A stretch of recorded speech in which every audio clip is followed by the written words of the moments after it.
你问我爱你有多深，我爱。 1,3 milliard de personnes parlent la langue chinoise dans le monde. Reconnue comme l'une des 6 langues officielles des Nations Unies, elle s'impose aujourd'hui dans plusieurs secteurs d'activité et représente ainsi un atout surtout dans le monde des affaires. Pour cette raison, plusieurs personnes s'y intéressent. Moi, j'ai décidé d'apprendre la langue chinoise parce que, en fait, j'ai envie d'aller en Chine. J'ai opté pour la langue chinoise parce que je suis de nature, j'aime tout ce qui est langue, tout ce qui est différent de ma langue, tout ce qui sort de l'ordinaire. Mais le chinois, c'est une langue internationale, contrairement à d'autres langues qui sont parlées dans d'autres pays. La Chine, qui occupe pratiquement 20 à 22% de la population mondiale, est aujourd'hui la plupart des transactions internationales commerciales, économiques, vu aussi l'influence politique, géopolitique et géostratégique de la Chine dans le monde. Il est impératif que cette langue-là intéresse plus d'un, plus précisément la jeunesse, non seulement au niveau donc, des affaires commerciales, mais également au niveau des affaires économiques, au niveau des affaires politiques. Et compte tenu du nombre de la population de la Chine, on peut dire que la langue chinoise est la plus parlée dans le monde. Le commerce, l'industrie, la didactique dans l'enseignement de la langue chinoise sont les quelques opportunités d'emploi qu'offre la maîtrise de la langue chinoise aujourd'hui aux Béninois. Il y a le fait que je suis entrepreneur et la Chine fait partie de ces pays-là, si vous êtes entrepreneur, qui vous offre beaucoup d'opportunités sur le plan industriel et sur plusieurs autres plans. Il y a beaucoup de chantiers qui sont en construction et ça permet aux étudiants de trouver du travail. Pour nous, jusqu'à présent, le travail est garanti. Il n'y a pas encore quelqu'un qui a fini et qui a chômé.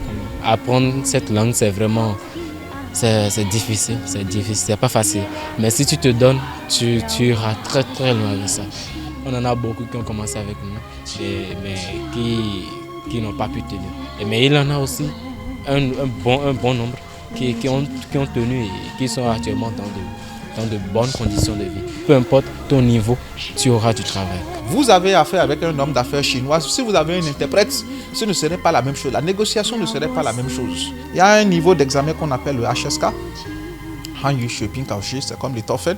Lorsque vous le passez, ça vous permet donc de postuler à des bourses sans forcément besoin d'avoir de relations quelconques ou de choses. Non. Avec l'installation de la société Pipeline, ils ont déjà recruté beaucoup de Béninois qui parlent le chinois. L'intérêt, c'est la coopération se multiplie dans tous les domaines entre nos deux pays. Comme vous le savez, maintenant il y a beaucoup d'entreprises chinoises qui s'enracinent ici au Bénin, qui a pris beaucoup de marchés. Ils ont besoin, les Béninois, qui maîtrisent la langue chinoise.